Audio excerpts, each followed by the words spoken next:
Vampire the Masquerade Bloodlines 2 is back in full, it seems. This game was cancelled after going through development hell and then popped back into existence thanks to developer The Chinese Room. Well, after watching the 30-minute interview and the presentation, I am not sure thanks is warranted yet. Too many concerns for the direction where the Chinese Room has been taking this game in. Seems to me that the previous developer had more of an understanding how the first game worked and what made it stand out. I've played the first game many times but never finished it due to terrible combat. Incredibly so, Vampire the Masquerade Bloodlines outside of combat did everything amazing. RPG elements were top notch, dialogue choices with consequences, fact it is an incredibly detailed game, clan choices, masquerade system, character leveling, great characters. It is a proper World of Darkness RPG that I wholeheartedly recommend if you can suffer through combat. When Bloodlines 2 got announced, I was very happy to hear they are doing a sequel with potentially much better combat. Bloodlines 2's presentation didn't really show what made Bloodlines 1 such a great game. However, we have to be very careful about judging it as things stand because only one small portion was shown with warehouse attack and the villain at the end.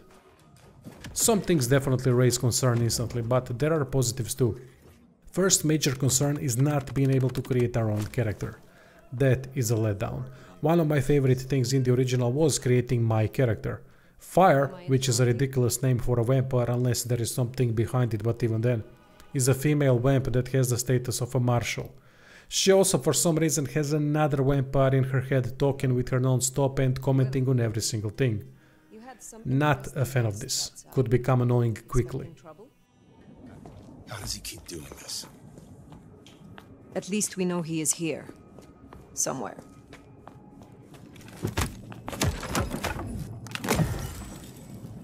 Fuck that. I wish I could. We can't just stay here, right? How do we get out? Hush. I cannot hear myself think. Unfortunately, I am not that familiar with World of Darkness lore, so things that I could have noticed are far less than probably many of you have spotted. Many fans of the original that have at least some understanding of the lore have been very disapproving of Bloodlines 2 lore interpretation. Been reading a lot of feedback to better understand concerns and praises. Fans seem to be more concerned than happy with the presentation.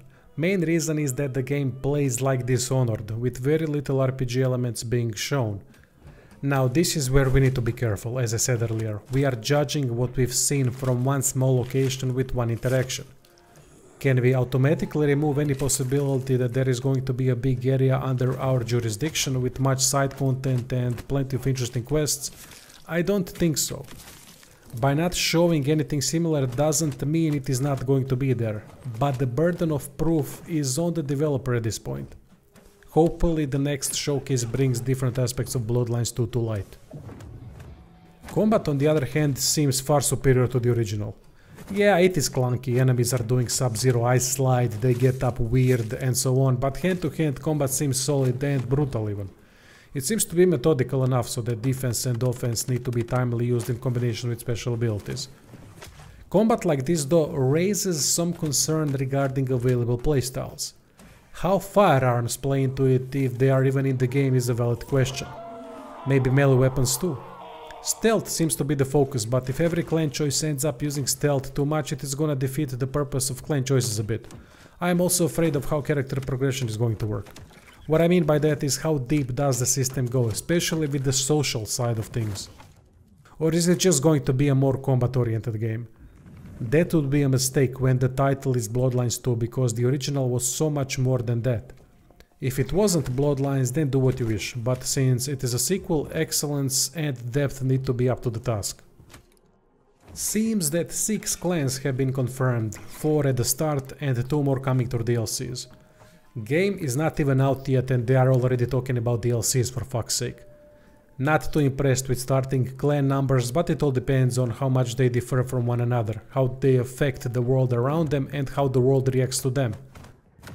Even though we are playing a predetermined character, there will be a clan choice at least, thankfully. Bruja was showed in the presentation. Now to talk a bit about character interaction, mainly dialogue.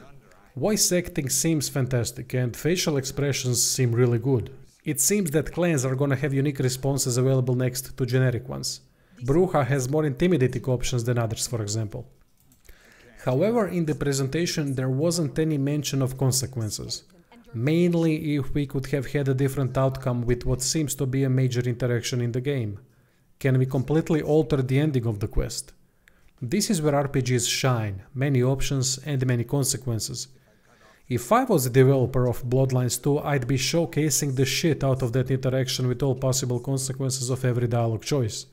Maybe not with what might be an important character like in the showcase, but minor interactions would give us a better look at the dialogue system and consequences.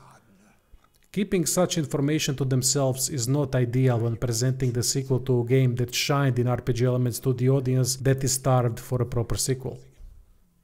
As I said, take all of the worries with a pinch of salt due to lack of information.